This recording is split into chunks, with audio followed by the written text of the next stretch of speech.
আসসালামু আলাইকুম রহমতুল্লাহি ওবরকাতু। আলহামদুলিল্লাহ সাল্লাতু ওয়াসসালাম ওয়ালা আলি সাহবি আজমাইন আম্মা বাদ ফাউযু বিল্লাহি মিনাশ শাইতানির রাজিম বিসমিল্লাহির রহমানির রহিম রব্বি জিদনি ইলমা কুল ইন্না সলাতি ওয়া নুসুকি ওয়া মাহইয়ায়া ওয়া মামাতি লিল্লাহি রাব্বিল আলামিন। আমি আপনাদের সামনে পবিত্র কোরআন থেকে সূরা আল আনামের 162 নম্বর আয়াত তেলাওয়াত করেছি, যার অর্থ হচ্ছে যে বলো আমার নামাজ, আমার কুরবানি, আমার জীবন এবং আমার মৃত্যু সব কিছু হবে আল্লাহর জন্য। আমি এর পূর্বের ভিডিওগুলোতে প্রথম পার্ট এবং দ্বিতীয় পার্টের কুরবানির বিষয়বস্তু নিয়ে আলোচনা করেছি। প্রথম পার্টে আলোচনা করেছি হযরত আদম আলাইহিস সালাম এবং হাবিল ও কাবিলের সেই কুরবানির ইতিহাস, এবং দ্বিতীয় পার্টে যেটা আলোচনা করেছি আমি আপনাদের সামনে সেটা হচ্ছে যে হযরত ইব্রাহিম আলাইহিস সালাম এবং ইসমাইল আলাইহিস সালামের কুরবানি।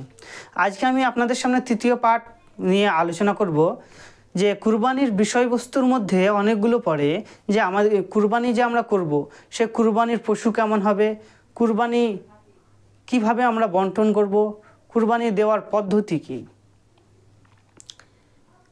আমরা অনেক ক্ষেত্রে শুনি যে কুরবানির বিষয়বস্তু নিয়ে, তো প্রথমে জেনে নেব আমি কুরবানি সংক্রান্ত কিছু তথ্য।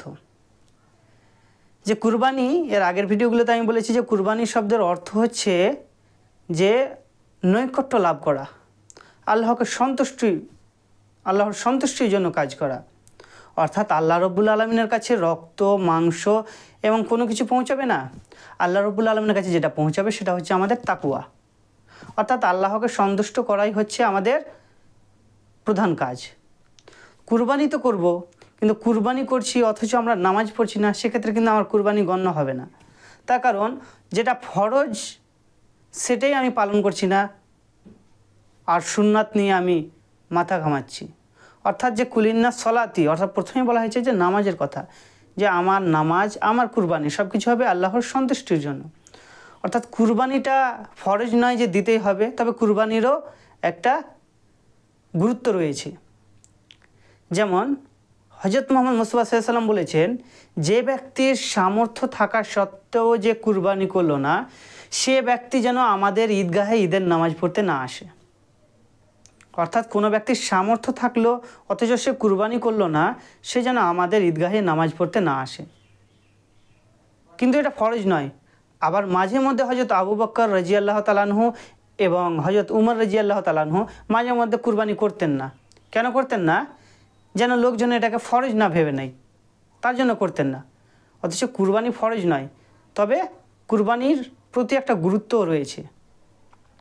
কুরবানি আমরা যে আল্লাহর সন্তুষ্টি অর্জন করার জন্য দিই, সেটা কিন্তু নিয়ত যেটা থাকবে সেটা হতে হবে স্বচ্ছ। আমি যে কুরবানি করব, কুরবানি কেমন ধরনের পশু করব? কুরবানি হবে আমাদের পরিবারদের মধ্য থেকে, অর্থাৎ কুরবানি সকলের মধ্যে থেকে কুরবানি হবে। তো সেটা হতে হবে কি? সেটা ছাগল হতে পারে, খাসি হতে পারবে, অথবা গরু হতে পারে, গাভী হতে পারে, কিংবা উট, দুম্বা, যে কোনো প্রাণী হতে পারে যেগুলো কুরবানির মধ্যে পড়ে। তো এটা খেয়াল রাখতে হবে আমাদের যে আমরা যে কুরবানিটা করব সেটা কিন্তু হতে হবে নিখুঁত, তাতে কোনো খুঁত থাকবে না। অর্থাৎ আমাদেরকে খুঁজে নিতে হবে নিখুঁত প্রাণী। নিখুঁত বলতে কোন ধরনের প্রাণী?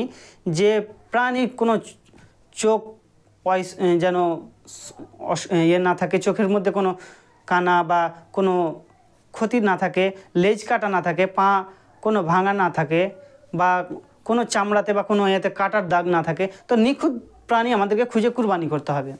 কুরবানি অনেক ক্ষেত্রে আমরা দেখে থাকি যে 7 ভাগে কুরবানি। 7 ভাগে কুরবানি কি জায়েজ নাকি জায়েজ নয়? আমরা এক্ষেত্রে অনেক ফতোয়া শুনেছি, অনেক হাদিসও দেখেছি যে কুরবানি সংক্রান্ত হাদিসের মধ্যে 7 ভাগের কুরবানি হবে কি না হবে এ নিয়ে অনেক মতভেদ দেখেছি।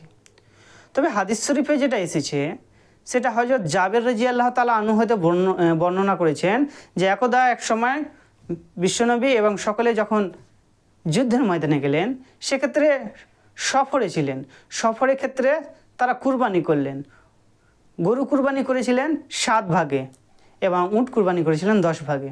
তাহলে এই হাদিস দ্বারা প্রমাণিত হয় যে 7 ভাগে কুরবানি তারা করেছেন, আর 10 ভাগে উটও কুরবানি করেছেন। এখন যেটা প্রধান কাজ হলো যে আমরা গ্রাম অঞ্চলে বেশিরভাগ দেখি যে গরুর ভাগা নিয়ে, যে 7 ভাগে কুরবানি করা যাবে কি না যাবে, অনেক প্রশ্ন উঠে আসে। অনেক ক্ষেত্রে অনেকে ফতোয়া দিয়েও দেয় যে 7 ভাগে কুরবানি হবে না। তবে আমি কুরবানি দেব আল্লাহকে সন্তুষ্টি অর্জন করার জন্য, যেন আমাদের মধ্যে কিঞ্চিত পরিমাণ সন্দেহ না থাকে, এমন ধরনের কুরবানি করব। 7 ভাগে কুরবানির একটা পদ্ধতি, যে 7 ভাগে কুরবানি করলেন আল্লাহ রাব্বুল আলামিন কার কুরবানি কবুল করবে কি না করবে সেটা আল্লাহ রাব্বুল আলামিন ভালো জানেন। যেহেতু তার পদ্ধতিটা পরিবর্তন হয়ে যাওয়ার কারণে, তার কারণ হযরত আদম আলাইহিস সালামের জামানায় যদি আমরা দেখি, তাহলে কুরবানি কবুল হতো কি সরাসরি আল্লাহ রাব্বুল আলামিনের তরফ থেকে আগুন এসে সেই কুরবানি বস্তুটাকে পুড়িয়ে দিত। তাহলে তখন বোঝা যেত যার কুরবানি কবুল হয়েছে তার প্রাণীটা পুড়ে যেত। এখন তো সেই পদ্ধতিটা আবার সেই নিয়মটা নেই। তাহলে 7 ভাগে কুরবানি করব আমরা, কিন্তু 7 ভাগে কুরবানি করার পর আমরা 7 জন ব্যক্তি থাকবে। তাহলে 7 জন ব্যক্তির 7 রকম ব্যক্তি থাকবে। হয়তো কেউ নামাজ পড়ে না, কেউ রোজা করেনি, বা কেউ সুদের সাথে জড়িত, কেউ ঘুষের সাথে জড়িত। 7 জন 7 রকম হতেই পারে। তাহলে প্রাণী হচ্ছে একটা, ভাগ হচ্ছে 7টা, সেক্ষেত্রে সন্দেহ থেকেই যেতে পারে। আমি এটাও বলছি না যে কুরবানি হবে না, আর আমি এটাও বলছি না যে কুরবানি হবে। তবে আল্লাহ রাব্বুল আলামিন ভালো জানেন। কিন্তু 7 ভাগে কুরবানি করেছেন সফর ক্ষেত্রে, এটা হাদিস প্রমাণিত, হাদিস দ্বারা। এবং রাসূল সাল্লাল্লাহু আলাইহি ওয়াসাল্লাম বলেননি যে 7 ভাগে কুরবানি হবে না, এবং এটাও বলেননি যে 7 ভাগেই কুরবানি করো। কিন্তু যখন হযরত মুহাম্মদ মুস্তাফা সাল্লাল্লাহু আলাইহি ওয়াসাল্লাম যখন নবী ছিলেন এবং তিনি যখন বেঁচে ছিলেন, সে সময় কিন্তু আরবের বুকে এই 7 ভাগে কুরবানি হয়নি। তখন সবাই নিজেদের পরিবারের পক্ষ থেকে কুরবানি করতেন, কিন্তু সেখানে 7 জনের পক্ষ থেকে সফর অবস্থাতে প্রমাণিত রয়েছে। তাহলে কুরবানি করব আমরা সবসময় স্বচ্ছ নিয়তে। যদি আমার সামর্থ্য থাকে তাহলে আমি খাসি দেবো, সামর্থ্য যদি না থাকে তাহলে ছোটো ছাগল কিনবো। তাহলে 7 ভাগ থেকে আমরা নিজে একা দেওয়ার নিয়ম, যেটা একার ওপর বেশি গুরুত্ব দেওয়া হয়েছে, একার ওপর বেশি তাগিদ দেওয়া হয়েছে, পরিবারের পক্ষ থেকে তাগিদ দেওয়া হয়েছে। তো আল্লাহ রাব্বুল আলামিন কবুল করবেন কি না করবেন সেটা আল্লাহ রাব্বুল আলামিন ভালো জানেন। তবে কুরবানি আল্লাহকে সন্তুষ্টি অর্জন করার জন্য আমরা কুরবানি করব, তো যেন সেটা যেন স্বচ্ছ হয়। কুরবানি করব কিন্তু সেটা যেন হালাল পন্থায় হতে হয়, এবং সেই কুরবানির যে আমরা টাকা দিব সেই টাকাটাও কিন্তু হতে হবে হালাল। সেটা হারাম পন্থায় যেন না হয়, সেটা যেন অন্যায় পথের টাকা না হয়। তার কারণ আল্লাহ রাব্বুল আলামিন যে কবুল করবেন, তাহলে আল্লাহ রাব্বুল আলামিন সব কিছু স্বচ্ছ দিক দেখেই আল্লাহ রাব্বুল আলামিন কবুল করবেন। তাহলে কুরবানির যে বিষয়বস্তু, এখান থেকে আমরা জানতে পারি যে কুরবানি আল্লাহ রাব্বুল আলামিন কবুল করবেন কাদের এবং কাদের কবুল করবেন না। অর্থাৎ আল্লাহ রাব্বুল আলামিনের সেই পদ্ধতিটা চালু থাকলে হয়তো এখন আমরা জানতে পারতাম যে আমার কুরবানি কবুল হলো, বা অন্যের কুরবানি কবুল হলো না, বা অন্যের কুরবানি কবুল হলো। সেই পদ্ধতিটা নেই। কিন্তু কুরবানি করতে হলে আল্লাহ রাব্বুল আলামিনকে সন্তুষ্টি করার জন্যই করতে হবে। এমন দেখা যায় যে গ্রামাঞ্চলে যে কেউ বড় প্রাণী কিনে নিয়ে এসেছে, তারপর কি করেছে সেটাকে এমন করে সাজিয়েছে, গলায় মালা বা বিভিন্ন ধরনের একবারে সাজসজ্জা করে সে প্রাণীটিকে ঘুরিয়ে নিয়ে আসছে, গ্রামে গ্রামে ঘোরাচ্ছে যে এটা আমি কুরবানি করব। তাহলে কুরবানি করব, অথচ সেটা লোক দেখানো যেন না হয়ে যায় যে আমি গ্রামের মধ্যে সবচাইতে বড় প্রাণী কুরবানি করছি, আমি গ্রামের মধ্যে সবচাইতে বড় পশু কুরবানি করছি, এমনটা যেন না হয়।